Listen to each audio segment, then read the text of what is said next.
Sveiki, Agro žmonės. Mano vardas Darius ir jūs įsijungėt Agro Reidą. Šiandieną turiu paruošęs jums net dvi istorijas iš vieno viduklės kooperatyvo. Pirma istorija yra iš Jurbarko rajono, kur pakalbinsiu ūkininką Bartą Gedraitį. Pasižiūrėsime, kaip jiems sekasi sėja, mėšlų kratymas ir pasikalbėsime, kaip kooperatyvas viduklė padeda jo ūkiui augti ir sužinosime, kas yra kooperatyvas Lagrenas. Antra istorija yra filmuota šį pavasarį, kai kooperatyvas Lagrenas rengia savo agronomams lauko dieną. Susitikau su kooperatyvo viduklė agronomu Giedriumi, pasižiūrėjome, kaip vyksta jo diena ir tuo pačiu aplankėme lauko dieną, kurią organizavo Lagrenas. Kviečiu pasižiūrėti, kaip mums sekėsi, bet prieš tai, jei dar nesubscribinat mūsų kanalą, būtinai tai kviečiu padaryti. Jei patiks šis video, būtinai paspauskit like ir parašykit komentarą. Smagios peržiūros.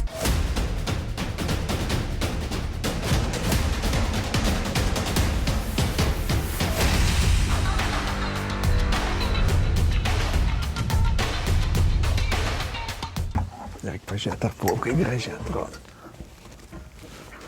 Žili lenda.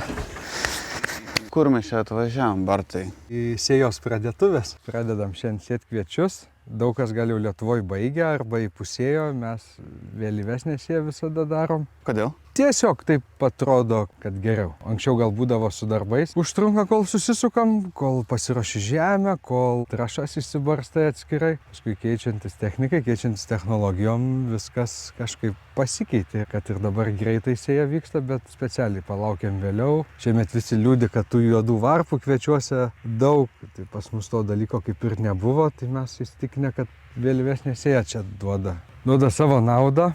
Tai va, mėšlus iškratėm, ne mėšlus, organinę trąšą iškratėm ir pradedam sėti. Šiandien kaip tik dabar atvažiavau nuo paskutinio kratytuvo. Iš kur gavot mėšlų ir kas jos kratė? Ne mėšlai, o organinė trąša arba dirvožemio gerinimo priemonė, turbūt taip taisyklingiausiai vadinasi, biofertalio produktas. Naudojam pas save ūkį 3 metai, o mūsų kooperatyve žemės ūkio kooperatyvas Viduklė naudoja šitą produktą jau seniau. Anksčiau mes patys nenaudojom, nes neturėjom šito daikto, su ko pasikraut. O dabar, kai yra, tai naudojam, mažinam NPK trąšų ir tikimės, kad gerinam dirvožemį.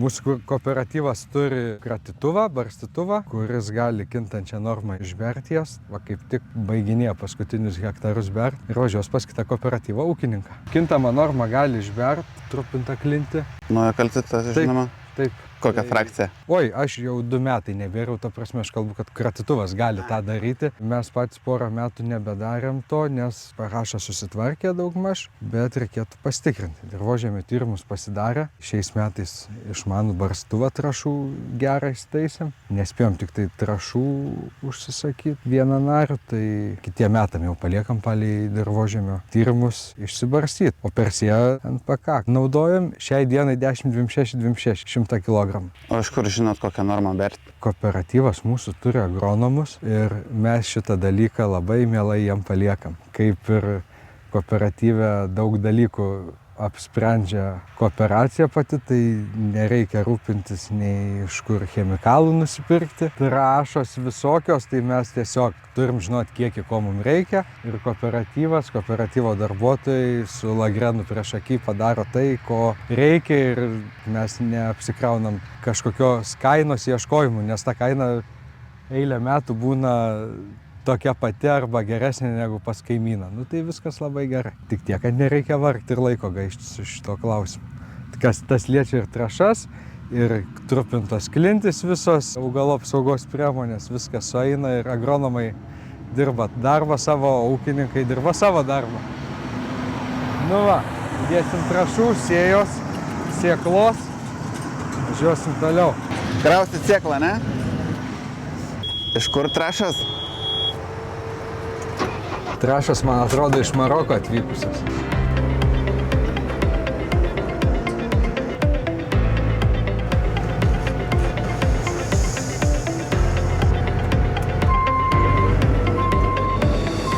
Sėjam Addiction veislę. Pernai paėmėm pabandyti vieną laukelį. Jinai skaitosi kaip ankstyva veislė. Lyginant su Etana, tai ženkliai ankstyvesnė. Kokiom 5 dienom sėjam ten, kur kitais metais sėsim žieminius rapsus, kad anksčiau pavyktų nuimti derlių ir pradėti ruoštis žieminių rapsų sėjai. Sėjam 3,3 milijono, tai gaunasi 147 berods kilogramų hektarą. O kodėl tokia norma? Esam ir už vėlyvą sėją, ir už mažesnės normas. Praeitais metais čia už nugaros lauke sėjom tokiu pačiu metu, man atrodo, rugsėjo 18 berods ar 17.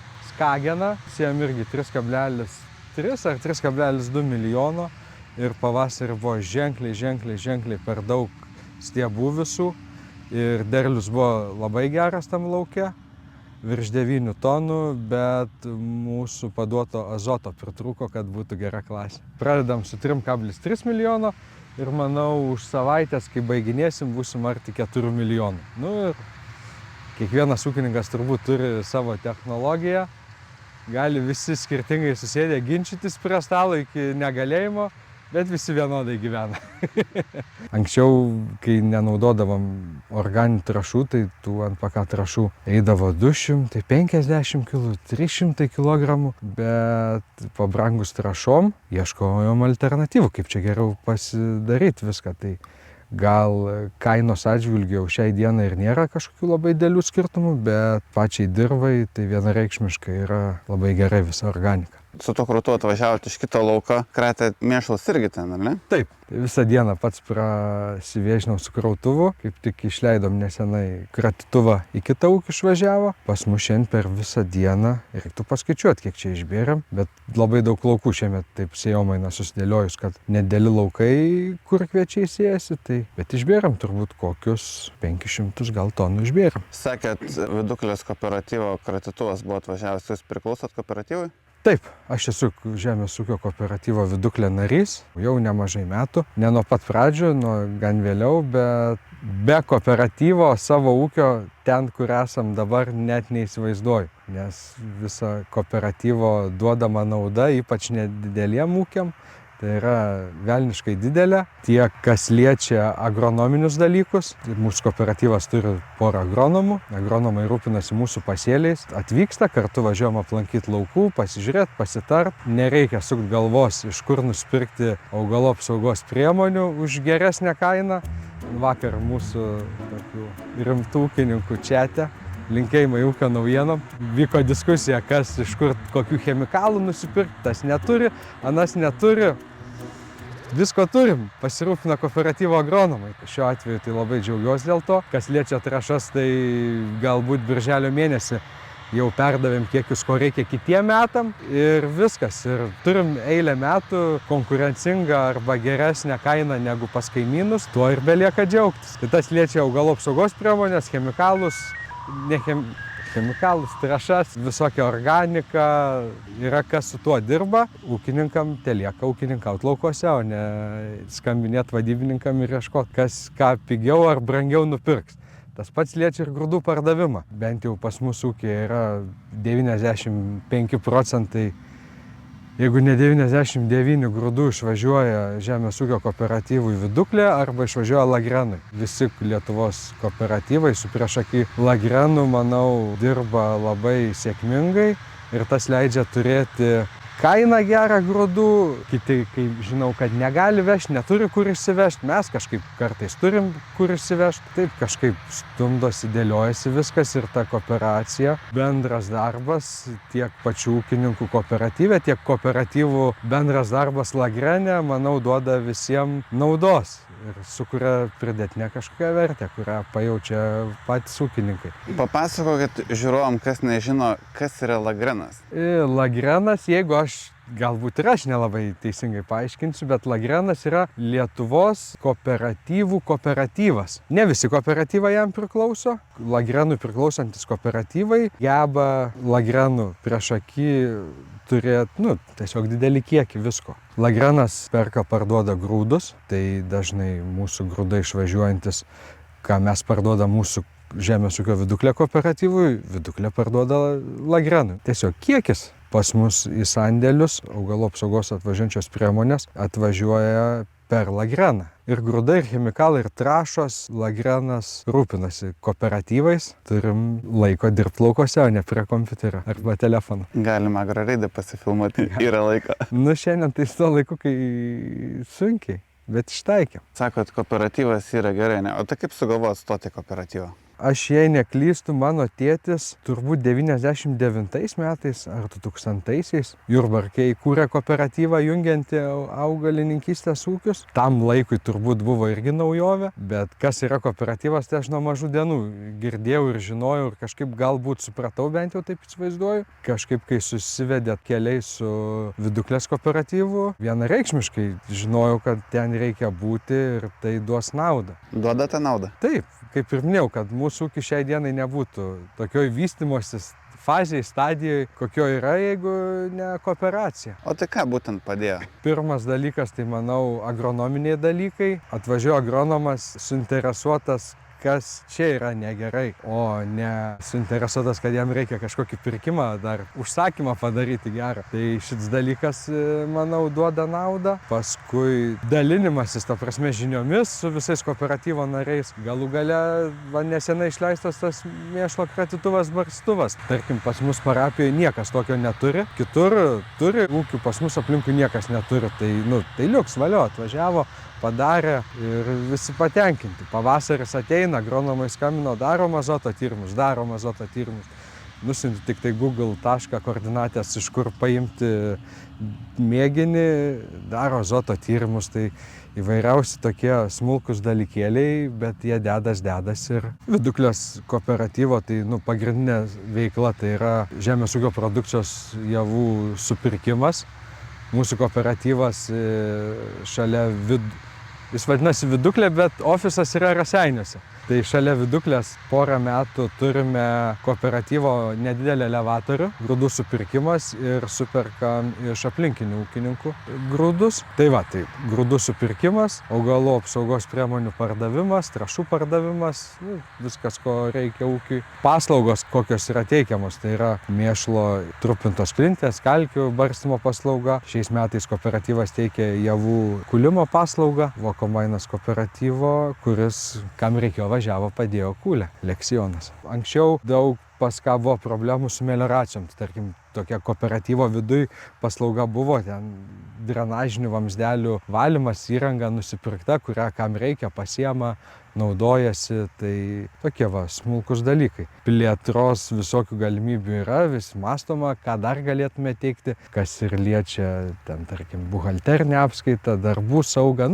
įvairiausių dalykų vis gvildenam kooperatyvo viduj, ką čia pasidaryti, kad apsimokėtų ir gauti kokybišką paslaugą. Tų paslaugų tiekėjų daug, bet kokybiškos paslaugos kartais reikia paieškoti. Ir jie dar kad laiku atliktų turbūt, ar ne? Taip. Dar viena iš mūsų kooperatyvo didelių paslaugų, tai kooperatyvui priklauso 2 Horsch Focus sėjamosios 2 ir su jom yra teikiamos sėjos paslaugos. Tai jau turbūt gal kokie 5 metai. Focusai 2 yra, tiek nariam, tiek nenariam sėja. Taip pat narių turi keletas Focuso sėjamas, kaip ir aš pats, bet ir aš kažkam kitam, kam sėju, tai praktiškai didelė dalis yra kooperatyvo Viduklės nariai. Kaip sugalvojot tokią techniką įsigyti? Šitą sėjimą kaip įsigijom, tai čia velniškai gera istorija. Kažkurie metai, turbūt 20, turėjo atvažiuoti tokia oranžinė juostinė sėjamoji sėt, laukiam.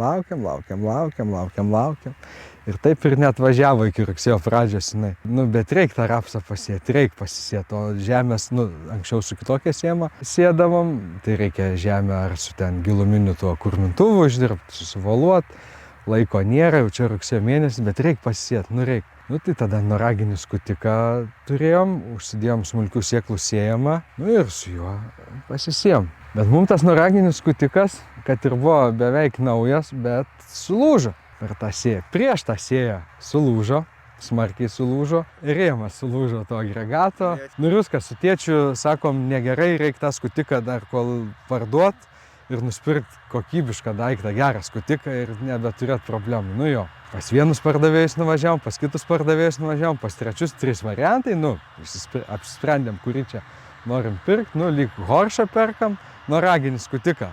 Penktadienis. Šakiuos sukirtom rankom, dėl kainos, žinutę rašom namo jau važiuojant, imam, grįžom namo, šeštadienį atsikeliam, pusryčiam, tėvukas purto galvą, sako, mums reikia neskutiko, mums reikia sėjamos. reiksėjamos audrokės, tai rašom žinutę, neperkam noraginio skutiko, atvažiuojam užsakinėti sėjamos.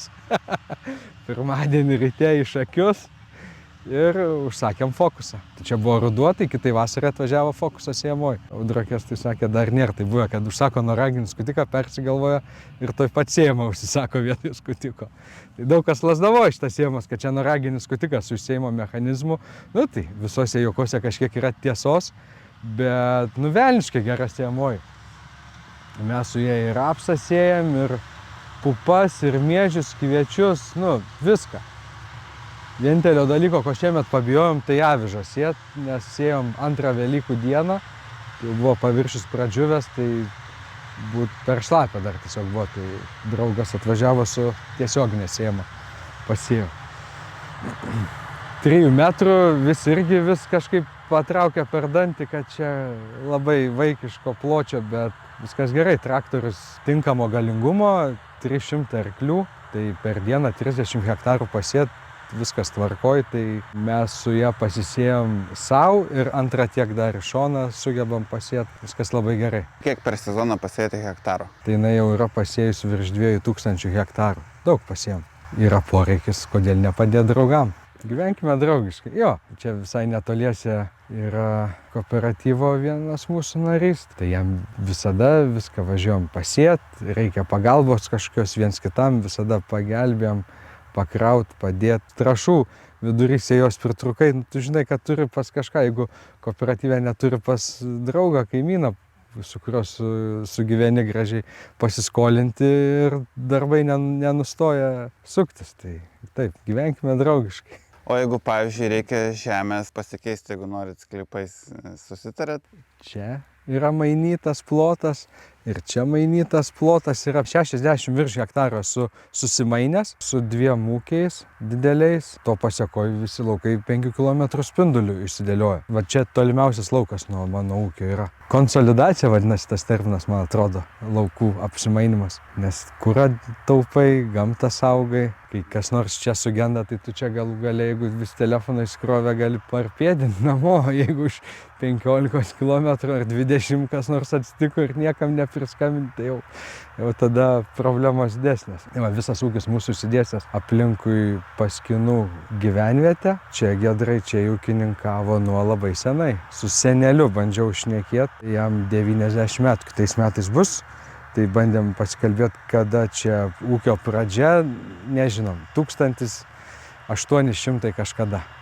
Nes mano ir prosnelis ūkininkavo, ir proprosnelis ūkininkavo. Kitur matai, ten būna toks ir toks ūkis Ano 1992, tai aš spėju, mano galėtų būti Giedraičių ūkis Ano 18, nežinau, 70 gal. Smagu daryti tai, ką darė seneliai, proseneliai, proprosneliai. Ar patinka? Jo, patinka. Dabar toks jau tas momentas, kai jau matosi finišo tiesioji tų darbų laukuose. Jau visai lauki, kiekvienais metais visada būna tų sunkumų. Bent jau man tai tarp javapjūtės ir javapjūtės galas gal toksai pasiruošimas sėjai, tai toks psichologiškai sunkus būna, toks pavargęs būna. Bet paskui kažkaip ir viskas gerai, važiuojam. Kaip tas sezonas šiemet, kokių iššūkių turėt, ar patenkintas derlium? Šių metų derlių turbūt ir laimė, nelaimė turbūt reikėtų segmentuoti, imant kiekvieną kultūrą, kviečiai labai viskas gerai, taip, 3 klasė beveik viskas išvažiavo, 2/3, 3 klasė, tai tas nesmagu, bet derlius dar reikia suskaičiuoti išvežimus visus, bet drįstu sakyti, kad apie 9 tonas gavosi, tai šitoj vietoj labai džiugu. Rapsas ne, su rapsu prastai, rapso gavosi kažkas 2,2, 2,4, net nekyla rankos pasiskaičiuoti, kas ten per derlius gavosi, numirkimai žiemą, nes iš rudens tai velniškai gerai atrodė, o žiemą numirko, nupuvo ir paskui pavasarį šalnos pavasarinės, tai šitoj... Gavot sniego čia? Gavom sniego. Bet tie paskui nušalimai ten balandžio gale, gegužės pradžioj buvo, tai čia draudimas pasėlių šitoj vietoj šiek tiek guodžia. Tai paskui kas liečia žirnių derlius gavosi 3,6 tonos. Čia va kaip tik žirniai ir buvo šitam lauke ir buvo maisniai, tai ir kaina gera ir, viskas gerai, jeigu ne tas tvanas liūtis, tai būtų buvę gal ir 4,5 tos tonos, ką žinau. Miežiai lyg tai salykliniai, derlius gal apie 3 tonas, virš 3, nestebuklai. Manau, kad metų kultūra bus avižas. Pirmą kartą šiais metais avižas auginau, pasėjom per Velykas, Velykų 2 dieną, derlius gavosi 5,7 tonos ir labai nedaug trūksta iki maisinių. Tai tikim, kad išvalius bus maisinės ir bus pelningiausia galbūt kultūra. Netikėtai, ne? Netikėtai. Buvo tokių užmanimų, kad gali būti čia. Gali būti, nes pavasarį gerai buvo avižų kaina, šiam momentui nukritę, bet su kooperatyvu kalbėjau, lukuriuojam ir poreikis panašu, kad maistinių bus. Tai va, tai tokie tie derliai, viskas gerai. Paskutinius metus investavom į techniką, kad nereikėtų remontuoti laukuose. Tai kokias technikos turit papasakoti? Ūkyje yra 2 Massey Fergusono traktoriai, 300 arklių, kitas 190. Turim ūkio senolį New Hollandą. Ūkio senolis, nes tėtis įpirko 2005 berods metais, 2001 metų traktorius 2005 pirko ir po šiai dienai darbuojasi ūkyje ir tų darbų nedaug likę, bet dar prieš 5 metus po 1000 motovalandų įsukdavo. Kokios galios? 150 arklių. Belaruso, man atrodo, nuo 99 metų neturim. Tai aš ir nemoku važiuoti su Belarusu. Moku, bet važiavęs gal 2 sykius, tai reikėtų aišku pavažiuočiau, bet šiaip netekę nei dirbti, nei vargti su juo. 99 metais ūkį pas mus atsirado MTZ traktorių, pakeitė Massey Fergusono traktorius. Ar New Hollandas ar Massey Ferguson? Massey Fergusonas 99 metais. O paskui 2005 metais antrą traktorių tėtis pirko ūkiui, tai buvo New Hollandas, kurį po šiai dienai turim ir dar ilgai ir nuobodžiai veš grūdus ir vandenį ir šluos kelius ir mulčios pakelės, daugiau jokių darbų negauna. Tai va, rautuvą turim labai, kurio džiaugiamės ir javų kombainą raudoną turim. Massey Ferguson. Taip. Kaip čia atsitiko, kad technika raudona, sėjamoji raudona, traktoriai raudona ir net kombainas raudona? Pirmiausia, turbūt Massey Ferguson 99 metais pas mus atsirado. Tėtis tada įpirko, kodėl nieks nežino. Praeitas amžius, tai ten šiaip vienetai, man atrodo, dar tuo metu buvo vakarietiškos technikos pas mus laukuos. O paskui tiesiog kaina, kokybė, serviso kokybė Evos, viskas liuks. Viskuo džiaugiuosi, o koks bus kitas traktorius, tai priklausys nuo tiek, kiek pinigų kišeniai bus. Tai nežinau, kažkaip kombainas atsirado, jau čia ką aš pirkau, paskui vieną traktorių, tada ieškojom didelio traktorius, bet kokio ieškojau, bet ką geriausio radau, tai tą ir remiau, tai taip ir tiesiog sukrito. Aišku, patogu, kai vieno gamintojo, tai ten ir daug filtrų vienodų, aptarnavimas panašus, tepalai panašus, tai labai gerai. Padargai, tai pas mus tų padargų tiek telikę, turim siejamą. Ir tokį diskinį skutikliuką mažiuką, kurį retskės panaudojom. Viskas. Plūgai parduoti, kultivatoriai parduoti, dar laiku spėjom išsiparceliuoti, germinatoriai parduoti. Volus dar turim, pavasarį pupas pravažiavom su volais, tokie retskiai ištraukiami. Tai tos, ir trąšų barstuvas, viskas, visa technika. Žinau, pas save laukuose darot bandymus. Taip, šiai dienai kooperatyvo Viduklės agronomai pas mane Rapse herbicidų bandymus darosi. Ten jų virtuvė, jų reikalai, tik tai sutariam kurioj vietoj, kažkaip truputį vieną gabalą suskust, kitą gabalą palikt ir jie ten žiūri, kaip herbicidai veikia. Važiuojam pažiūrėti. Galim važiuoti, nežinau, kas ten ką reiškia, bet parodysiu. Daug pagaliukų prismaigstyta. Šiaip tai sunku rasti kokybiškus darbo rūbus. O šitas tai dar, kaip sako, Audi A6 2,5 TDI ilgai laiko, taip ir seni darbo rūbai gerai laiko. Va, geriausi darbo rūbai. Kramp. Kas turi galimybę, lai perkasi. Super. Tai va, o čia atvažiavom mūsų kooperatyvo agronomų kažkokią virtuvę.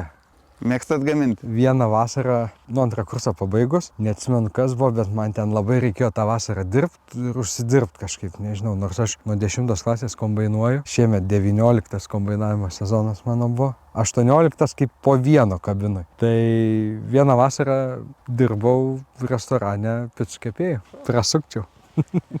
Tai kada čia tą rapsą sėt? Rugpjūčio 22-3 kažkas tokio.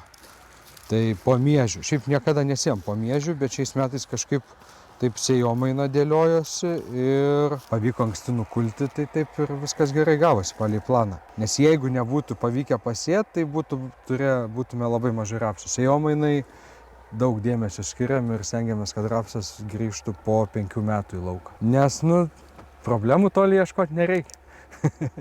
Tai va, tai čia pavasarį pasėti miežius nukūlėm, iš karto už dienos pasėjom rapsą. Dabar buvo problema su tais krituliais, giliau tai pilna drėgmės, pats viršus sausas, jis nelijo, bet vienas į 15 mm, kitas į 15 mm, panašu, kad gyvens. Mačiau, mėtėsi šliužai, buvo užpuolę, tai va, bėrėm granulių ir jau po tų granulių Lima Oro vadinasi produktas, jau gal buvo 2 lietus, po kokį čia tą 10-15 mm ir va, granulės dar yra. Pagelbėjo? Tikiuosi, kad taip, nes buvo pradėję šliužai darbuotis, bet kitoj kelio pusėje yra 2 hektarų laukas ir man atrodo, ten neliko rapsų. Reikėtų pažiūrėti. Tėtis vis sako, einam pažiūrėti, sakiau, neina. Čia pradedant sėti rapsą, tai agronomai mūsų kooperatyvo Viduklės buvom starę, kad nori padaryti kažkokį tai savo herbicidų bandymus, tai paprašė palikti juostą vieną. Tai turim 18 metrų į vieną pusę suskustą su cross-cutter diskais karjerio, sekliai labai, trumpas ruoželis, o šitoj pusėje nieko nedaryta. Šiaip viskas pas mus nejudinam daug žemės, tai nebent ten tarpinius kažkokius pasėlius ar posėlius pasėjom, tai labai sekliai įterpiam patį viršų, šiaip tai nieko nedarom daugiau. Šiais metais dailiau rapsas atrodo dešiniai pusėje, kur buvo labai sekliai suskustas su karjerio cross-cutter diskais. Tai va, 36 metrai pas mus technologinės vėžios, tai vienoj pusėje palieku, į vieną pusę, į kitą pusę palikau, nepurškė savo chemikalų ir kažką agronomai čia darys naktį slapčia su savo minamu dviračiu, purkštuvu. Nežinau, kažkokį turi jie ten mechanizmą. Nemačiau dar kaip purškė, bet kažką purškė, čia daug ruoželių susižymėjo. Ir ar tai bus verta sužinot ūkininkam, ar tik tai agronomam, nežinau.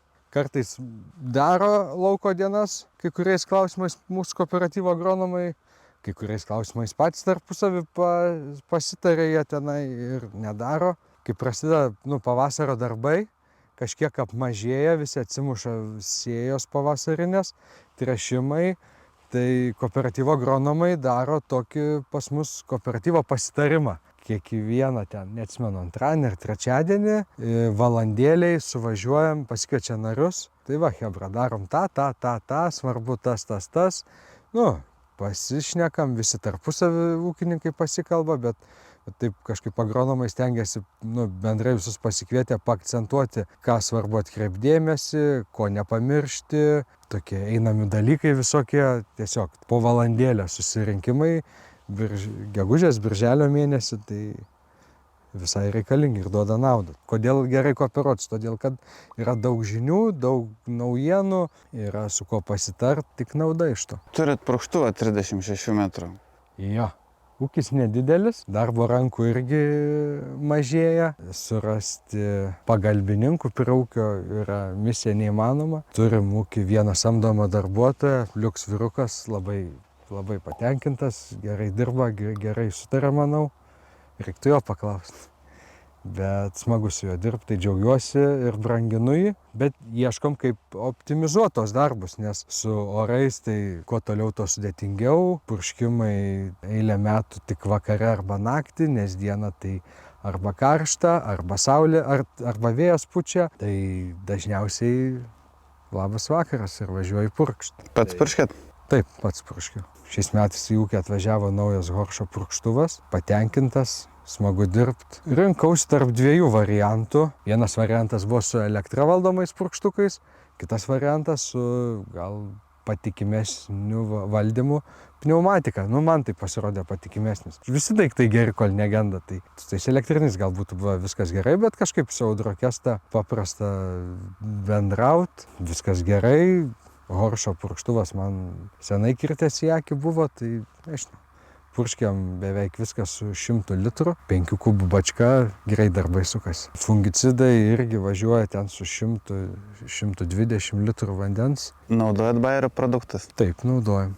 Kokias naudojat? Nežinau. Agronomai yra, aš nežinau, pasitariam, ką reikia, bet tikrai yra Bayerio, ta prasme, tai visų gamintojų produktai važiuoja, nėra ten taip, kad kažkoksai ten, kelių gamintojų tie produktai, tai važiuoja, kas yra naudinga ūkininko laukui ir kišeniai. Tie produktai važiuoja, bet Bayerio tikrai atvažiuoja. O naujo kalcito kalkės naudot? Taip, naudoju. Rūgštus čia dirvožemiai reikia? Dabar porą metų jau nebėrėm, bet prieš tai vežėmės naudojom. Turėjom vieną labai probleminį lauką, išsisprendė problemą per porą metų. Tas rūgštingumas pas mus toksai, viskas čia normaliai, tarp 5-6, viskas gerai. Dirba su Swedbanku? Dirbu su Swedbanku. Turiu reikalų. Ūkio pagrindinė sąskaita Swedbanko, operacijos greitai veikia liuks. Tai čia agronomai pasidarė laukelius, kažką žiūri, kitais metais papasakos. Pernai metais darėm agronomai kooperatyvo nariam gan intensyviai tokias pasitarimus lauko dienas, pas vieną ūkininką ten netoli Raseinių. Kviečiuose bandymai, pas kitą rapsuose bandymai, važiuojam, žiūrim, tas taip. Taip, gal ten ūkininkas neįsideda į galvą visko, yra tam agronomai, bet kartais pamatyti ten, tarkim, rapsų pasėta 20 veislių. Ateini ir taip, viena veislė, antra veislė, trečia, sužymėta skaičiukais, tai paskui lengva išsirinkti, ką sėt. O kaip jūs išsirinkat, ką sėt? Agronomą klausėt, ar einat į bandymų laukelius ir žiūrėt? Kai buvo atvažiavę VH vertintojai žalų, reikia įvesti pavadinimą veislės. Ir klausė, kokią veislę, sakau, čia Excited. Tai pas jūs kooperatyve, tai viskas vienoda. Tai taip, pas mus kooperatyve turbūt, kad bent jau rapsų veislių, tai pernai metais turbūt Excited ėjo už pagrindinę, šiais metais Placid turbūt ir Excited irgi ėjo. Panašiai daugmaž, tie patys agronomai pas visus, tai panašiai ir gaunasi viskas. Kas ką nori pabandyti kito, tai visada suranda, tik reikia žinot, ko nori iš anksto ir prašyti visko būna. Skagenas yra veislė. Pernai metais Skageno turėjom gal 80% pasės, šiame 90% sėjom Skageno. Kur dabar sėjom, tai ten minėjau Addiction veislę ir dar paskui vienas laukelis bus su ta Addiction veislė, o paskui viskas tik Skagenas. Labai džiaugiamės, kad kooperatyvai geba ūkininkus aprūpinti Skageno C1 atsėlio sėklą. Pernai metais buvo pasėtas beveik visas Skagenas C1. Vienas laukas tik dėl pabandymo, lauko kampas buvo pasėtas C2 ūkinė, o daugiau viską C1, gero atsėlio. Kiti ūkininkai klausė, iš kur gavot, džiaugiamės, kad turim kooperatyvą. Lagrenas tiek Viduklė rūpinasi, kad turėt geros sėklos. Derliaus priedas buvo akivaizdus ir pernai kažkaip agronomai pas mus buvo paskaičiavę, kad ar sėt pirktinę Lietuvoje C2 sėklą, ar sėti ūkinę sėklą, ar sėti bet kur pirktą C1 atsėlio sėklą. Atsėlys duoda priedą prie derliaus ir ūkininkui tai nekainuoja papildomų pinigų. Su geru atsėliu turi gerą įsikrūmėjimą, gerą startą. Įsivaizduoju ir nuo lygų netaip bijo. Ir šiais metais didelė dalis, gal koks 70% Skageno bus C1. Saulė leidžiasi, tai reikia baigti mūsų šitą įdomų pokalbį. Pabaigai klausimas, tai jeigu turėtumėt milijoną, ką pirktumėt? Painvestuočiau į žemės ūkį ir painvestuočiau į pakeliaukim po pasaulį. Patinka keliauti, tai turbūt reikėtų atseikėt nuo to milijono ir malonumą. Tai ir palinkėsiu tada. Gerų kelionių ir gerų darbų visiems ūkininkam. Ačiū Jums labai.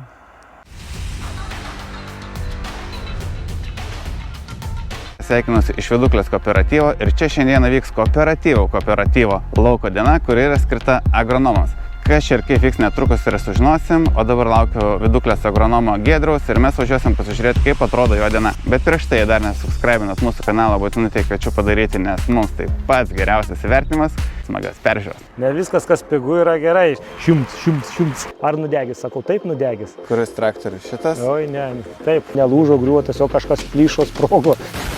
Kooperatyvas yra nusipirkęs būtent va šitą techniką ir teikia paslaugas. Galime drąsiai teikti, kad pavasariniai herbicidai pašiaušilio neveikia ir jau nesusitvarkysit. Patys svarbiausiai rudeniniai purškimai nuo vienskilčių žolių yra daromi rudenį. Rudeniniai purškimai yra, kas čia gali būti? Yra blogai.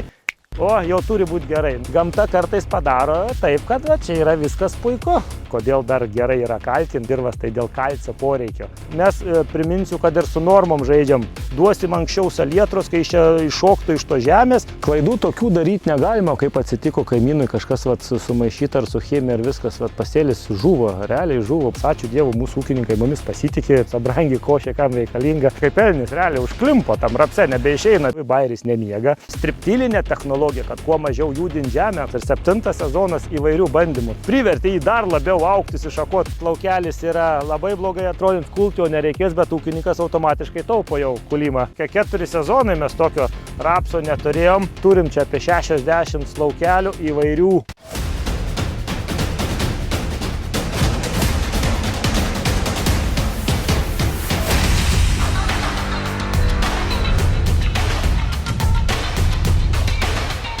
Labą dieną, sveiki atvykę į Viduklę. Labai malonu, kad aplanka tokie, kaip sakant, įžymybės youtuberiai. Rimtai užsiėmė ir nori parodyti mūsų tą žemdirbio, kaip sakant, agronomo visą tą dalį. Šiandieną norėčiau ir parodyti, kuo mes užsiemam, kuo dirbam, kaip ta agronomo diena praeina.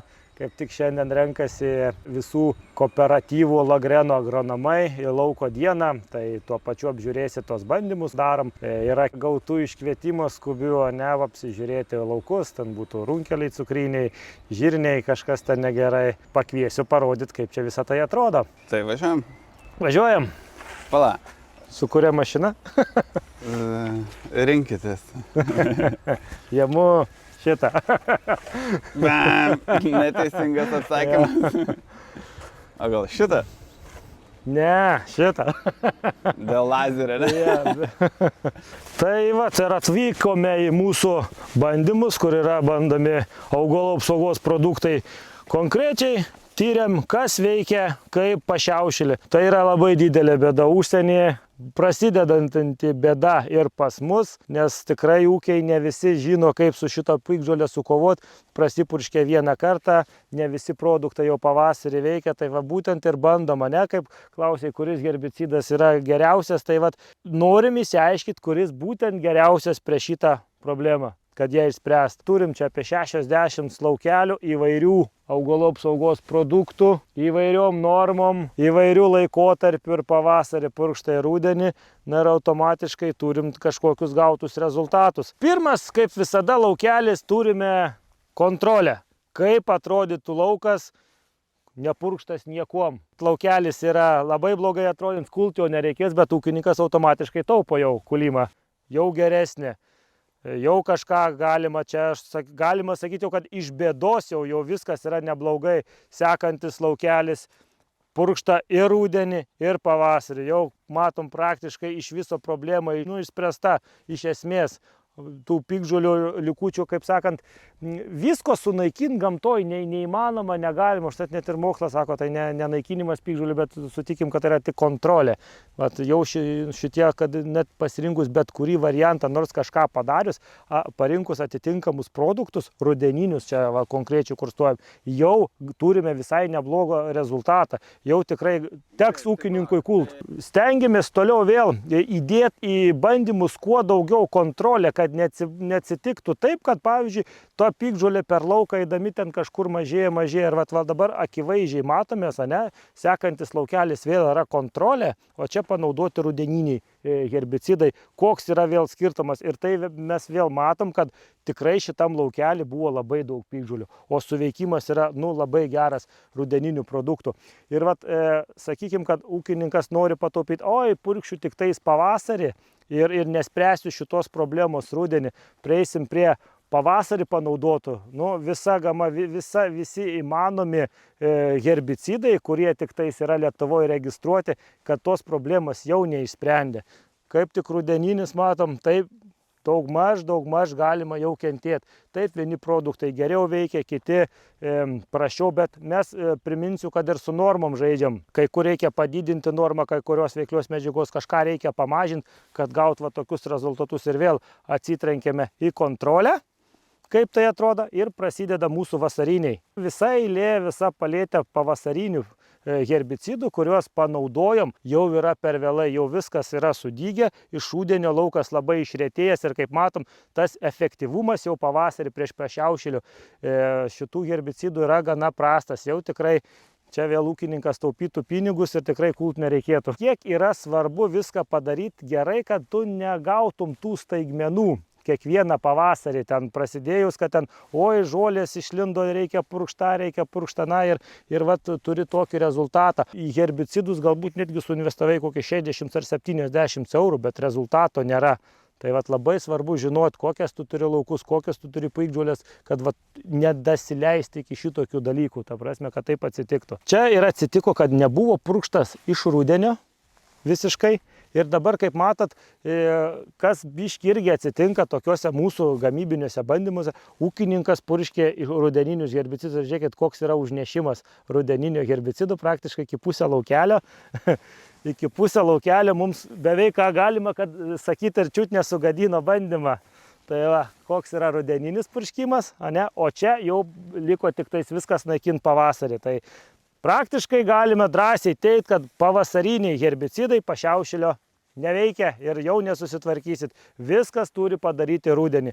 Kaip prieš šitą smilguolę, lygiai taip pat ir prašiausiai. Tai yra patys svarbiausiai rudeniniai purškimai. Nuo vienskilčių žolių yra daromi rudenį. Jeigu nori turėti tikrai gerus rezultatus. Pavasarį jūs labai daug ko rizikuojat. Pavasaris visada bus per šalta, visada bus vėjuota. Laiku įvažiuoti, kada jau reikia panaudoti herbicidą, tai praktiškai nėra įmanoma, nes plotai tikrai yra dideli ir tikrai šitos bėdos negalime atkelti. Taigi, dar kartą pasikartosiu, rudeniniai purškimai, viskas yra tvarko, jūs sprendžiate problemas.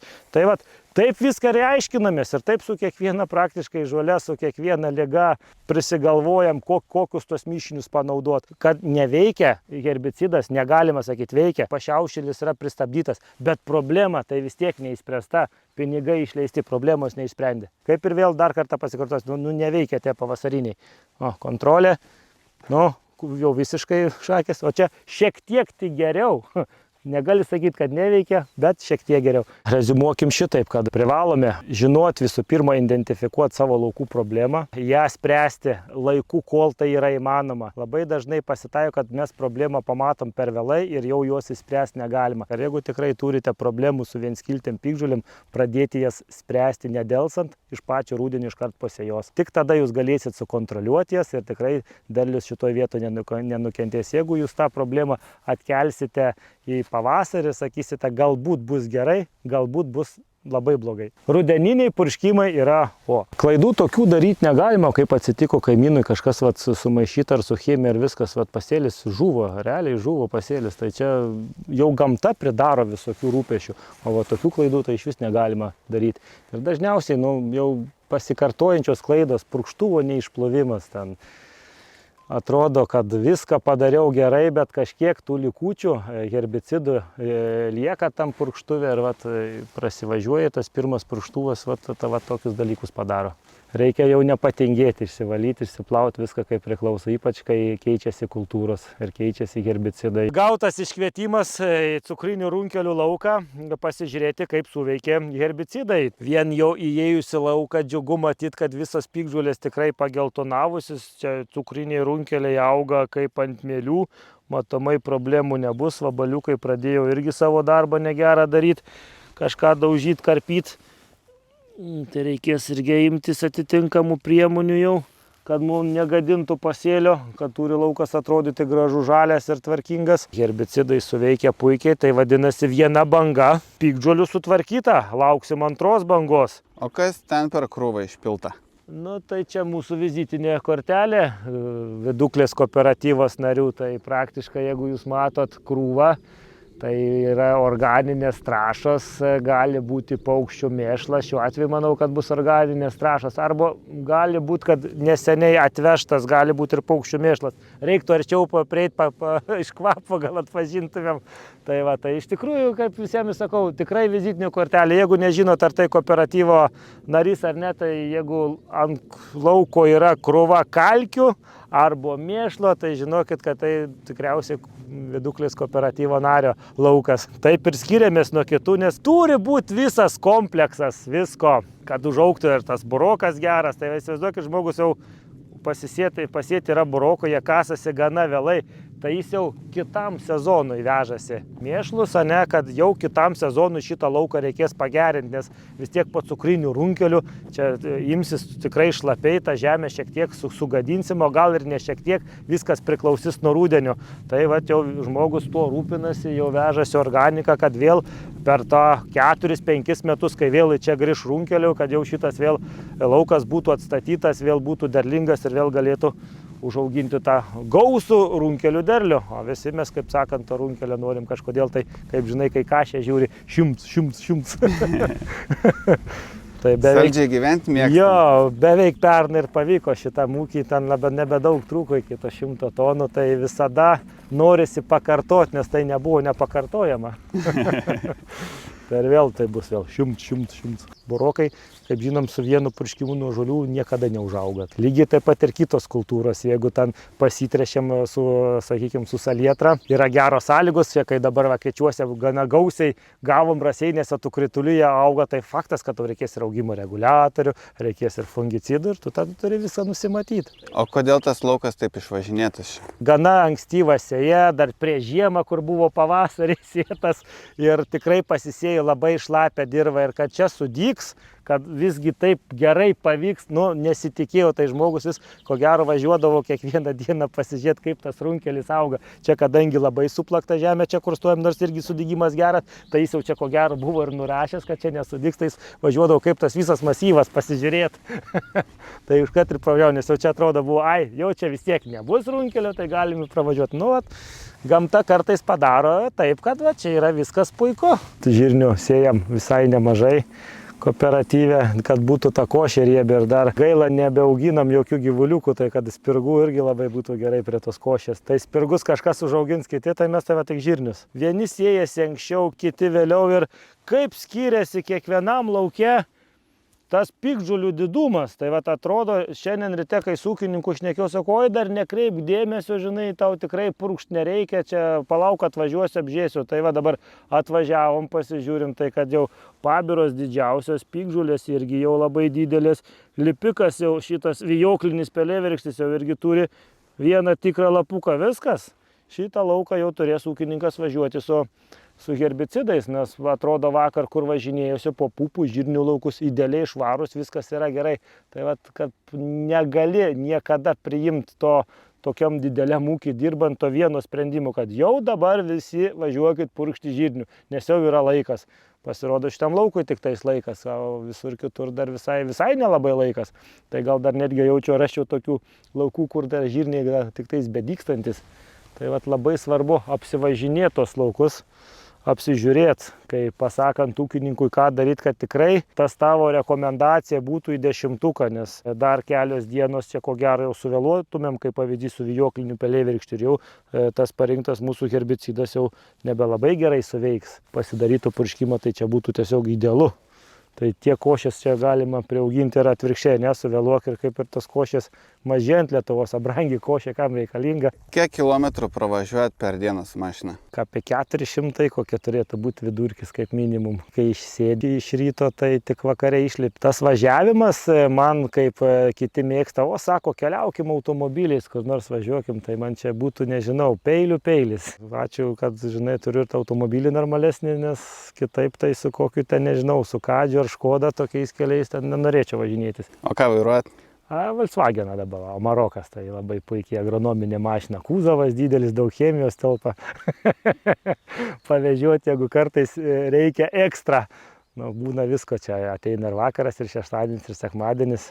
Tai tenka paduoti. O jūs kooperatyvas turit savo sandėlį, ar ne? Taip, turim ir sandėlininką, ir turim išvežiotoją, esant reikalo viską atvežam kiek įmanoma greičiau, nes visa tai yra dalykas, kad reikia susiplanuoti, kad pas save sandėlį turėti, kad skubiai pateiktų ūkininkų. Nu, kaip pavyzdys, va šitas valaukas, tarkim, dar jeigu ta žolė būtų, ta vijoklis dar šiek tiek didesnis, jau mes vėluotumės. Jau tada, kol aš ten užsakyčiau iš ten kažkokio ten distributoriaus, kol atvažiuotų iki mūsų, jau galim ir suvėluoti. Užtat jau šita chemija, kuris skirta žirniams, jau yra pas mane sandėlyje. Dabar įvertinau problemą, skambinsiu ūkininkui, pasakysiu, kad va, gerbiamas laikas purkšti. Ir jau viskas, jisai ko gero jau netgi gal šiandien vakare purkš. Daug padaryta namų darbų, viskas daugmaž apsigalvota per žiemą. Tos bėdos daugmaž kaip visos aiškios, kokios gali būti. Gali kažkas išlys, dar kažkokia dar liga, kur reikės kažkokio papildomo produkto. Po kol kas, kaip sakant, dirbsim pagal planą, kas yra numatyta. Tai jūsų kooperatyvas yra kaip vaistinė didelė, ar ne? Ja. O jūs esat vaistininkas, tik tai mobilus, toks važinėtinė ir tikrina tau. Jo, ir aš išrašysiu receptą, ūkininkui žinutę, jisai susiskaičiuos, kiek jam reikia kokį produktą, skambis mūsų sandėlininkui ir jisai atveš jam tą chemikalą ir vakare jisai išvažiuoja jo purkštins, daug labai nesukdamas savo galvos. Viskas veikia greitai. O kaip tą sandėlį pasipildot, iš kur gaunat produktų? Tai iš distributorių. Dirbam su visais, nėra išskirtinių kažkokių ten. Žiūrėkit, kas čia?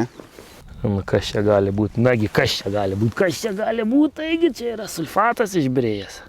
Ko gero, kažkur tai netoliese pildė. Trešiamąją ir išgriuvo koks tai gabaliokas. Pasitaiko visko. Gamyba. Būna, kad skaudžiausia, kai sulūžta, sakykime, purkštuvas, ten nuvirsta jis ant šono, ten, žinai, prakiūra bačka, o tada tai būna strioko. Kaip ten, ten kokias 2 tonas to tirpalo skubiai sustabdyti, kažkas, ar ten net nelūžo, griuvo, tiesiog kažkas plyšo, sprogo. Tai tada būna ir tada jau, žinai, ta dėmė būna kartais, kad ilgam. Ir aš žinau ūkininkų, kad buvo net nukasę, kad nesimatytų, kad neliktų. Mes ieškom dirbančio purkštuvo ir vis nedirba niekas. Penktadienis. Penktadienis ir nei vieno laukuose purkštuvo, nors atrodytų, aišku, vėjas tikriausiai šiandien yra per didelis, tai jų ir nerasim. Ką čia dalinat? Čia dalinam purškimo planelį. Yra su pakartojimu vienoje ir kitoje pusėje. O kodėl reikia kartoti? Tam, kad neatsitiktų toks variantas, kaip čia atsitikė. Kaimynas purškė, driftas užnešė ir net matosi, kaip nubrėžta, kur suveikia, kur nesuveikia. Tai žiūrėsim dešinę pusę. Šiandien čia tokia kaip pirminė lauko diena buvo, bet labai mažai žmonių. Kas čia buvo susirinkę? Tai čia buvo visi Logreno agronomai susirinkę. Čia pagrindas, čia smegenys, kaip sakant, buvo susirinkęs ir tikrai žmonės išmanantys savo darbą. Jeigu ten kažkas yra padaryta ne taip, tai jie tikrai ten pastebės. Jie labai geras vertintojas yra, mato, kiek tų žolių yra likę, kodėl jūs tokią normą naudojat, kodėl anokią. Tai vėl ten ir vyksta tas diskusijos, išdiskutavimas. Būtent ne tai, kad kai būna, dėk dabar normą 0,32, o kodėl ne 0,33, kodėl ne 0,34. Ir išdiskutuoja, 0,3 buvo mažai, 0,32 jau gerai, 0,33 jau buvo norma per didelė. Ta prasme, lygiai taip pat veikia kaip 0,32, nes kaip minėjau, chemija yra brangiai kainuoja. Čia tik miesto žmogus galvoja, kad čia tas ūkininkas tą chemiją tiek pylė, mes kiekvieną 0,1. Jeigu jo nereikia, jo ir nededi. Paskui tada tos patirties, ką mes čia padarėm, jie išvažiuoja, įsivaizduokite, visą Lietuvą. Iš kelių čia regionų buvo? O, čia visa Lietuva buvo. Šakiai, Joniškis, Panevėžys, Pasvalys, Radviliškis, Jonava, mes, Raseiniai. labai plačiai. Ūkininkui galbūt tas ir neįdomu, mes apžiūrėjom krūvą produktų, kurie neveikia. Ar tai įdomu ūkininkui? Neįdomu. Jam įdomu tas, kas veikia. Jie būtent ir nuveš tą žinią, turint šitą problemą, mes naudosim šitą ir bus gerai. Nes kaip neveikia, jis pamatys pas kaimyną, nes bus padaręs. Pas jį jau bus padaryta gerai. Ir ta prasme, vedžioti ten 40-60 žmonių po tą laukelį yra net neefektyvu. Kas neveikia, netgi panaudoja produktą, žiūrim, kaip sustresavo kvietys, kad ir į tą, nes tarkim, kad ir produktas labai geras būna, ar nudegis, sakau, taip nudegis. Šitas toks produktas yra, taip augalai pakeis spalvą. Bet šitas produktas taip veikia ir rinkoje jis yra geriausias. Ne pigiausias, bet jis yra geriausias. Čia kaip vaistas, kuris geriausias, ko gydaisi. Tai ir nepasakysi. O vėl čia kaip ir veislės, taip ir produktai, atitinkamom sąlygom, atitinkamas žolės veikia vienaip, viena stipriau, kita stipriau. Ir užtat ir darom tos bandymus, kad ir įsiaiškit būtent į pašiaušilį, kaip veikia kuris produktas, būtent į atsparę smilguolę, kaip veikia arba neveikia kiekvienas produktas atskirai, mišiniuose ir taip toliau. Esam rapsų laukia, bet čia toks mažas rapsiukas, ne? Jo, mažas rapsas, labai vėlyva yra jo sėja, tai yra normalu, tai yra labai sunkios dirvos, tai yra molis ir ta prasme, kad tas rapsas į tokio dirvai kabinasi sunkiu, tai yra labai normalus, bet šiaip lyginant, koks jisai būdavo ir kokį mes turim šiais metais, tai turim labai gerą tą rapsą, tai kaip sakant, pats kraštas vis tiek važiuoja technika, žodžiu, jisai labiausiai susimino, šiaip tai šiais metais esu katų labai patenkintas. Jau kokie 4 sezonai mes tokio rapso neturėjom. Kodėl mes esam šitam lauke, tai kadangi, kad būtų įdomiau agronomautai, iškart visko prisigalvojama, kokią veislę įdomesnę pasirinkti, kokia yra derlingesnė veislė, kad jinai kaip nors būtų kažkuom skirtinga. Netgi turėjom tokią veislę Nori, kuri labai žydi vėlai, tai netgi visi stebėdavos, gal čia kokią tai chemiją panaudojot, apnuodėt. Taip ir gyvenam, kad vien tik tas agronomavimas, toks jau bukas ten apipurkšt, ten dabar čia fungicidą, darosi nebeįdomu, nes jau 20 metų tą darbą dirbu ir pastoviai atsakinėti tos pačius klausimus, realiai nebeįdomu. Tai vis kažką bandaisi, naujos veislės. Buvo herbicido bandymų, jau dabar šiandien jau jas įbrist nebeįmanoma, tas ir rodo, kad pasirinkom labai geras veislės iš tikrųjų. Netgi atsiuntė ūkininkas filmuotą medžiagą kaip elnis, realiai užklimpo tam rapse, nebeišeina, ten bandė nuo purkštuvų pabėgti, pašokinėjo, viskas užduso, prigulė, žodžiu, teko jį ten apvažinėti. Iš karto darosi, tas darbas toks žymiai patrauklesnis ir įdomesnis, kažką bandant, kažką darant naujo. Stengiamės kažką padaryti kitaip ir kviečių laukia. Tų problemų kviečiuose irgi yra labai daug. Jūs dirbat kodėl kooperatyve? Todėl, kad pasilgau grinai tos gamybos. Aš dirbau, pradėjau, kaip sakant, savo karjerą bendrovėje gamyboje, man tikriausiai tas užkrėtė, patiko. Tada teko nemažai metų vadybininkauti, būti atstovu chemijos ir augalų apsaugos produktų. Jo augalų apsaugos produktų, jo atstovu teko netgi dirbti dabar kažkaip, tai vis tiek man gera prisiliesti prie to rezultato, kai tu seki nuo pat pradžios, nuo pat sėjos, kai tu gilinisi, kokia turi būti sėja, kokia ta veislė atsirinkta, kokia visa ta technologija ne tik rapsuose, bet aplamai visa technologija pas ūkininką ūkyje, kokios eina sėjomainos, kokie eina augalai. Ir kai tu pradedi gauti rezultatus, ką tu kažką ten įdėjai, organikos, labai pas mus populiaru tam kooperatyvę naudoti, pradėjom kalkinti ir tada, kai viskas atsigauna ir gerėja, ir tu matai tos rezultatus, būtent čia ir yra tas agronomo pasitenkinimas, o ne tai, kad pardaviau ten šiais metais 1 toną daugiau fungicido negu pernai. Tai nežinau, gal kažkam patinka. Man patinka grinai rezultatai, kurie yra gauti lauke. Taip, darbas, aišku, reikalauja atitinkamai ir laiko, atrodo, kad nafiks čia galbūt nereikia, bet vėl, kai gauni rezultatus, visada būna gera, tai atpirks belia kokį ten nuovargį ir ten, tarkim, būna, kad, tarkim, rapsuose pasidarom ten bandymus herbicidų, ten 40-60 laukelių įvairių herbicidų. Kai tai darai, tai ta prasme, kaip ir tu važiuoji tuo gyveni, paskui, kai gauni tą rezultatą, ten iš tų 60 laukelių tau tik tais kažkokie aktualūs, ką gavai gero, tik tais yra 3-4 galvoj, gal ir be reikalo tiek reikia, bet tu ir nežinai, kol nepadarai krūvą nesąmonę, tu nežinai, ta prasme, net ant ko kabintis. Yra buvę tokie bandymai, kur visai tu bandėjai sustresuotą rapsą, nesustresavai ten kažką jam padarai, ten privertė jį dar labiau augtis, iššakot, ir paskui pagalvojau, velnias, kaip čia taip gavosi, ir vėl kitais metais kartoji, jau ten biški tobuliau dar, ir paskui tą technologiją galbūt netgi įtraukė kai kuriuos produktus, arba atvirkščiai iš tos technologijos kai kuriuos produktus, kur ten tikėjasi kažko labai, negauni, nei priedo, nei kažkokio grožio, nei vaizdo, nei tankumo, nei šakų, tai tas produktas automatiškai irgi tada nurašai ir palieki tą, kas priklauso. Čia man patiko toks menininkas, sako, kaip tą paveikslą nutapyti, sako, kai, tobulas gaunasi paveikslas, kai viską atmeti, ko nereikia ir palieki tik tais tas, kas turi būti tam paveikslui, čia tada grožis. Tai ir auginant tas kultūras kažkokias, ir norisi padaryti, atmest visko, ką augalui nereikia ir palikti tą, ką jam tikrai reikia užauginti geram derliui, kai jis būtų sveikas, stiprus.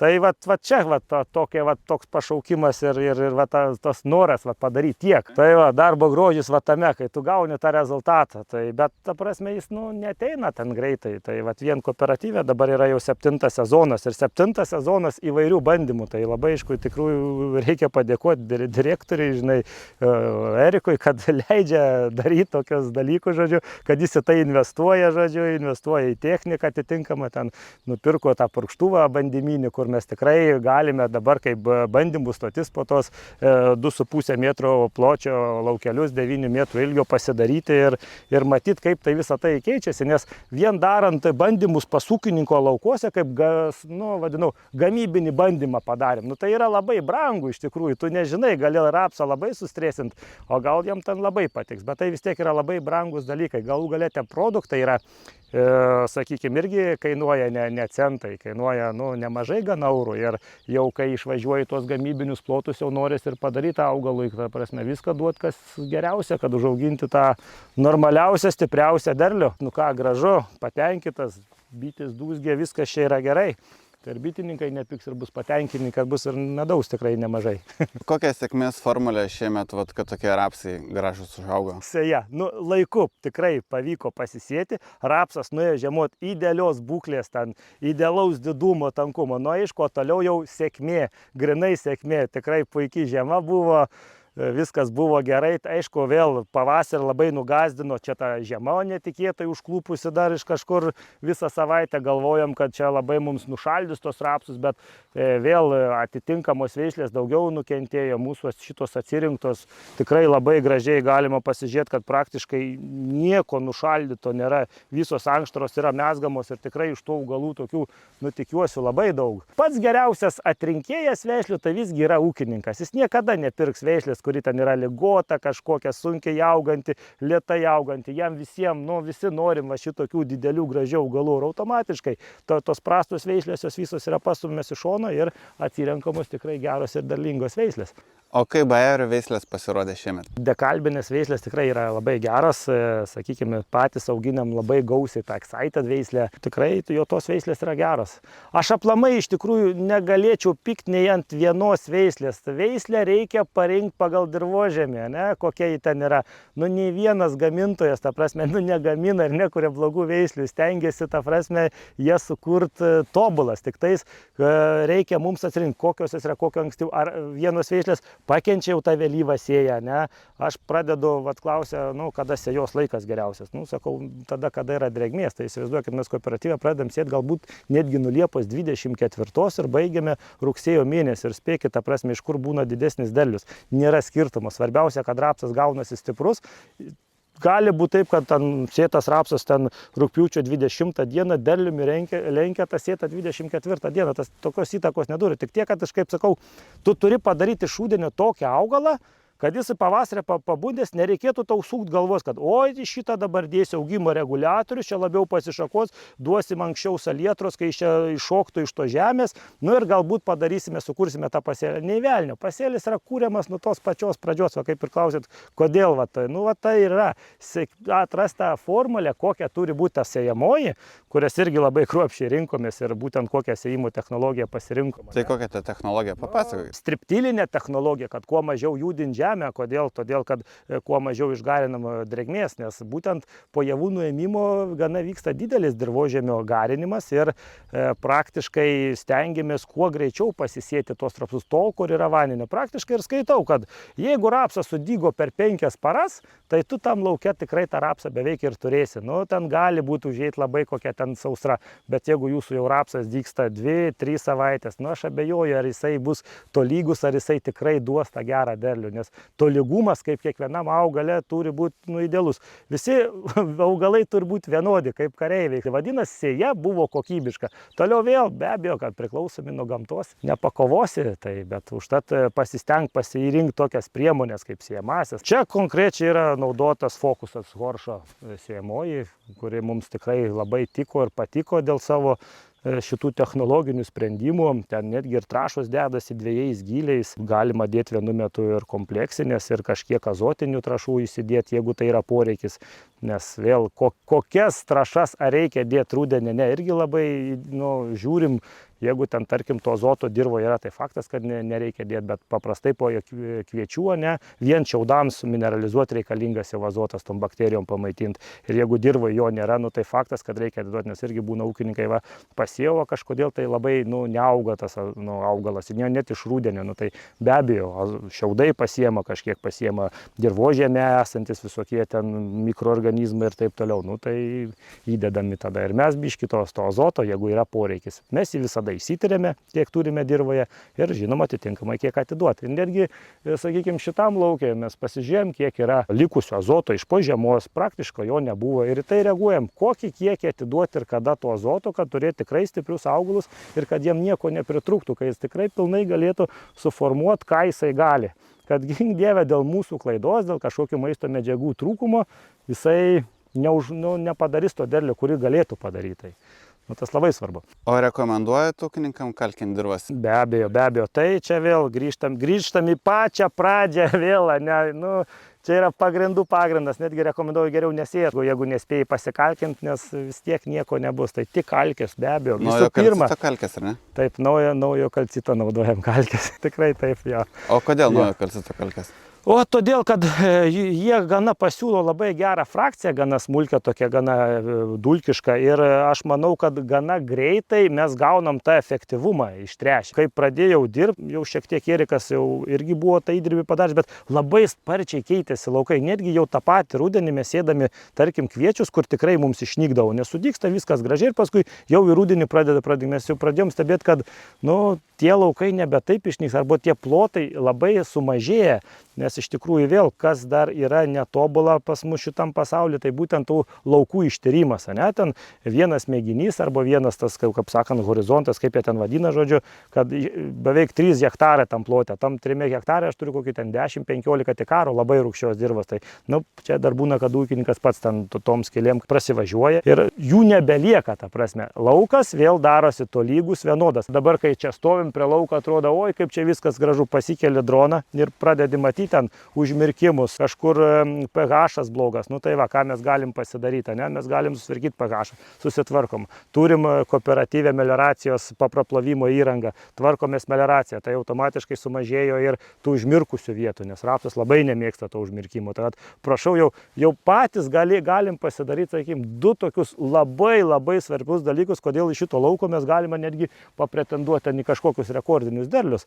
Tarp kitko, paskutinis rekordinis derlius ir buvo kultas prieš kokius 3 metus, be 20 kg 6 tonos. Tai, nu, tikiuosi šiais metais vėl iš kai kurių laukų pavyks tą vėl pakartot. Raseinių rajonas prie Girkalnio, kur smėlė, kur tikrai buvo neįtikėtina, bet tam rapsą ten tiek patiko. Aišku, mes vėl stebėdami dirvožemį, ten buvo sena veiklė tokia Ekspyro, kurią visi keikdavo, ne, nes vėl, kaip žinom, kodėl dar gerai yra kalkinta, ne, dirvas, tai dėl kalcio poreikio. Vat būtent ta veislė reikalavo kalcio, daug kalcio, ir kai mes kalkydavom tas dirvas, ta prasme, mums tas Ekspyro labai gerai raugdavo.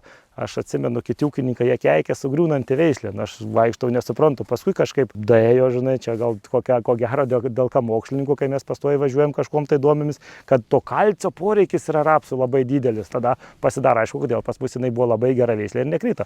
Bet, kaip sakant, selekcija vietoj nestovi, bairis nemiega, tai jie vis sukuria vis tą geresnę veislę ir dabar mes vis tiek pasirinkę tą veislę Excited į didžiuosius plotus ir jie labai džiaugiamės iš tikrųjų. Kokia didžiausia derlių esate Excited kulė? Pernais metais 4 tonos 800, ne, bet ten jau įsivaizduokit, ne tai, kad sakau, kad iš kažkokio lauko, bet aš jau kalbu apie masyvus, ne, kur ten 40-60 hektarų laukas, nes iš tų mažų laukiukų, kad tu daug pakuli, bet tau į tą bendrą katilą vis tiek, kai paskui suskaičiuoji bendrą derlingumą, lieka ten 2 tonos 800, tai aš to jau neskaitau, ne. Kai pernai skaitom, kad 4 tonos buvo gerai, tai buvo 4 tonos 200, tai buvo labai, sakykime, to ūkio rekordas.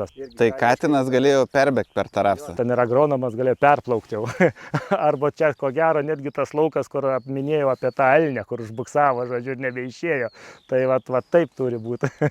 Kokią frakciją rekomenduojat ūkininkam kalkinti? Nu, pavyzdžiui, kaip išsirinkti teisingai? Ar tai miltinė? Tai be abejo, kuo yra jinai smulkesnė, tuo yra geriau. Tik tais vėl reikia ūkininko atsižvelgti, kokią jie turi techniką. kalkės kaip ir trąšos, ta prasme, svarbiausia yra paskleidimas, irgi lygiai taip pat, nes vien dulkinės frakcijos, jeigu technika neleidžia, tu juos labai nenumeti. Nu, čia aplamai, ta prasme, bet kurį darbą darant, turi labai atsižvelgti, ką tu gali padaryti ir ką tau pasirengti, bet faktas, kad ta dulkinka, ta smulkesnė ta frakcija, jinai, nu, tikrai iš karto praktiškai veikia, nes būtent, nu, jonų reakcija vyksta iš karto, neutralizacija vyksta. Bet sako, jeigu dulkinę frakciją naudoja, išmiršta tie mikroorganizmai, žūsta. Tai vėl kokias normas naudojama, ne, reikia labai atsirinkti ir kaip mes sakom, jeigu ten, tarkim, jūsų tas pH ten 4 arba 3,5, jeigu jūs iš karto pilsite 12-14 tonų į tą vietą, tai matomai, kad ir užmirs, nes viską reikia daryti palaipsniui, ne? Nieko čia nepaskubėsi, ta prasme, ūkininkauti reikės vis tiek, ko gero, ūkininkams iki gyvenimo galo, tai nu kur skubėti, jūs kasmet geriau į rotaciją augalų įsiveskit po tas 4-5 tonas ir niekam nepakenksit.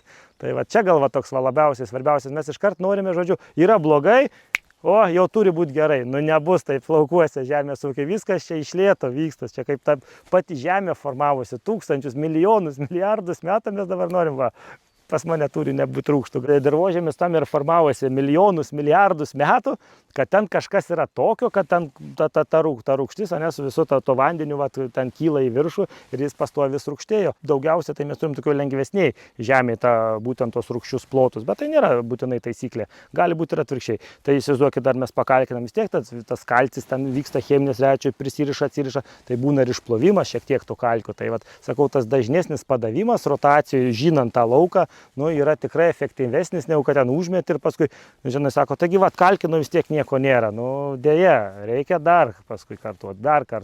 Reikia labai stebėti tos savo augalus, juos pažinoti, matyti ir tada tu žinai, kas kiek tų metų į tą lauką grįž, kas 4, kas 3 ar kas met. Netgi gali būti ir taip, kad kas met tu turi pasikalkyti, jeigu tu nenori tų skylių turėti. Pats geriausias veislių atrinkėjas tai vis tiek yra ūkininkas, ne? Tas gandas greitai nueina, iš kurios ten kažkas geriau pabyra ir pabyra tikrai iš tų stiprių, sveikų veislių, nes, ta prasme, sutikim, kad laiku nupurkšt fungicidą tai irgi yra menas. Tu paprasčiausiai neįvažiuoja, nu, tavo veislė labai jautri dryžligė, ne? Nes atsimenu, kai pradėjau dirbti karjerą, tai tokia buvo labai didelė liga kviečiuose miltligė, dabar, kad sirgtų kviečiai miltligė, tai yra retenybė.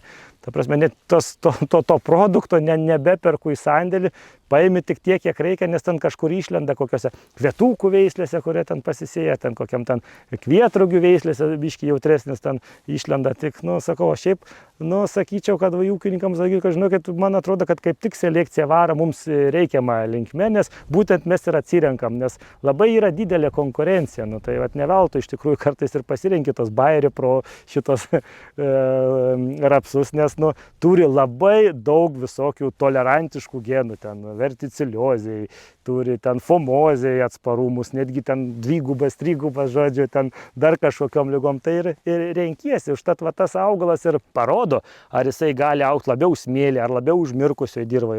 Nu, ta prasme, ta selekcija tikrai nemiega ir užtat ir keičiasi, nes vis atsiranda vis geresnių, naujesnių, stipresnių veislių, kas yra džiugu. Bayerio rapsas kur geriausiai auga smėlėtoje dirvoje Lietuvoje?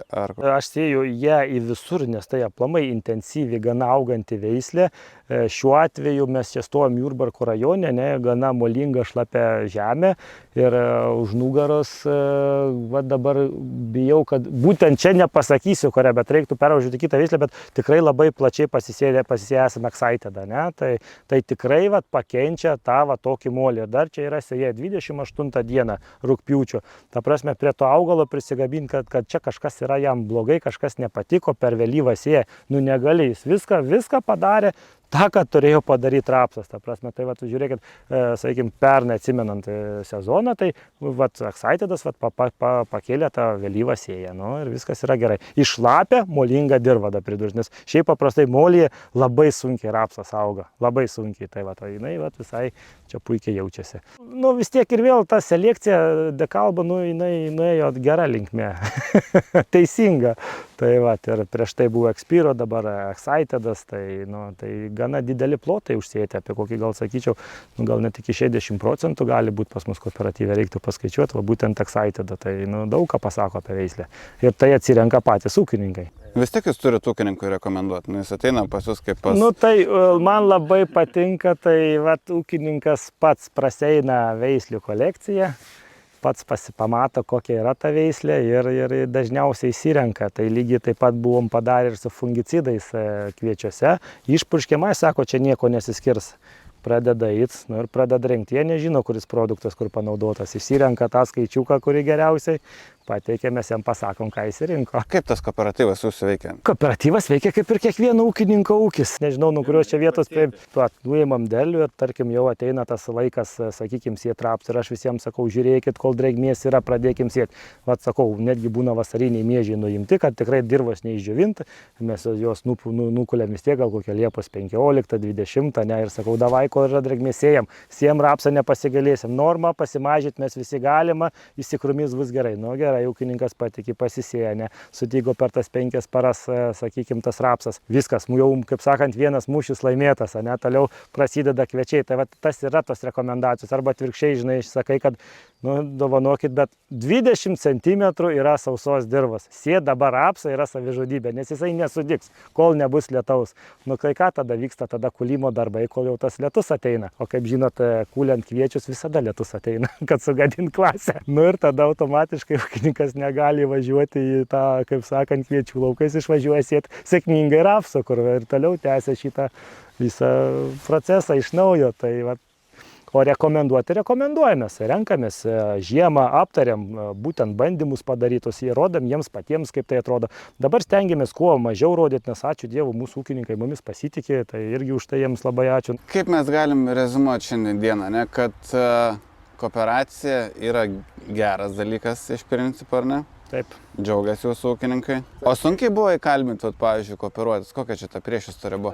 Aš žinau, kad jūs ir pats nebuvot labai didelis kooperatyvo fanas, ne? Nu, ta pati tokia idėja tų kooperatyvų būdavo, kad reikia kuo pigiau nupirkti ir kuo brangiau parduoti. Tai kaip ir graži, gera idėja, bet ką nupirkti pigiau? Būtent, ne kokius produktus jos reikia pirkti pigiau. Tai va to nebuvo ir ten eidavom pagal tą rinkos, ko gero, eidavo ūkininkai pagal ką rinka siūlo, kas ten populiaru, viskas, bet visiškai neatsižvelgdami problematiką laukų. Ir tada gaunasi taip, kad nupirkau gana pigiai produktą, kuris visiškai man netinka, ne, jį panaudojau ir negavau to rezultato. Pinigai išleisti, rezultatas negautas. Tai va, o dabar žiūrėkit, kiek jau yra agronomų kooperatyvose, ne, visas būrys, kurie būtent va sprendžia ir daro tas problemas paprastas. Nebesudėtingas, užbėga už akių, nežino, ką reikia padaryti. Tai va, būtent tie bandymai ir duoda tą naudą ir tas žinias, kaip reikia daryti, nu, pačiom blogiausiom sąlygom, kas jau atsitiko lauke.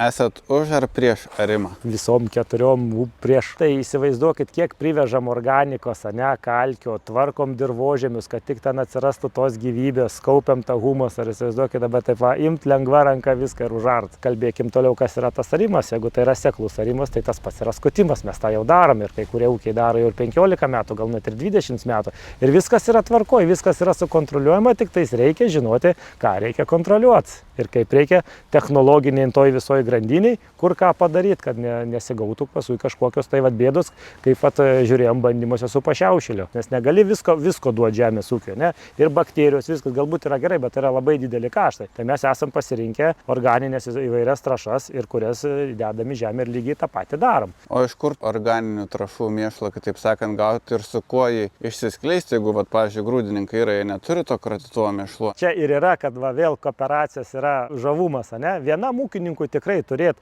tokią techniką, kuri gali viską iškratyti ir kalkės pagal žemėlapius, ir tai tikrai yra per brangu. Kooperatyvas yra nusipirkęs būtent va šitą techniką ir teikia paslaugas. Kalkių kratymo pagal žemėlapius, tiek mėšlo kratymo. O jeigu aš nesu kooperatyvo narys? Jokių problemų, prašom, tik prašykit. Kuris traktorius? Šitas? Oi, ne, taip.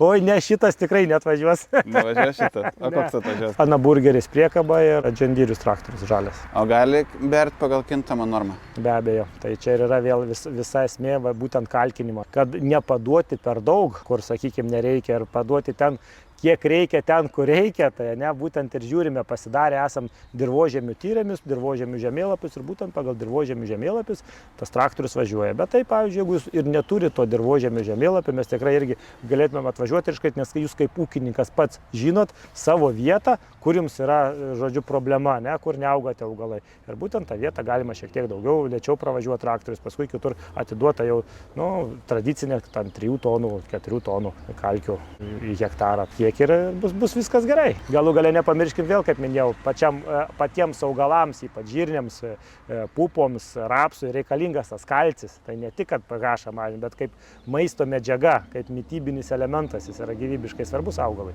Ką norėtumėt palinkėti Lietuvos ūkininkams? Kooperuokite, samdykitės agronomus ir nedarykite klaidų. Kaip manot, kokio ilgio video šitas bus? Kokių gal 3 valandų. Aš irgi taip manau. Tai kažkaip turėsit sukišti 15 minučių, kad net ir aš pats galėčiau pažiūrėti. Tai ką, ačiū už skirtą laiką, buvo įdomu, nors taip ir neradom judančios technikos. Toks laikas sėja jau baigėsi, purškimas šiandien nelabai koks tas oras, tai puikus, bet vėjas nelabai koks. Tai visi sustojo, matomai lauksim vakaro ir vakare išvažiuos, tuoj tikriausiai pasipils skambučiai, kad reikia chemijos jau, trūkstam kažko. Viso geriausio. Iki sekančių. Gražaus gyvenimo.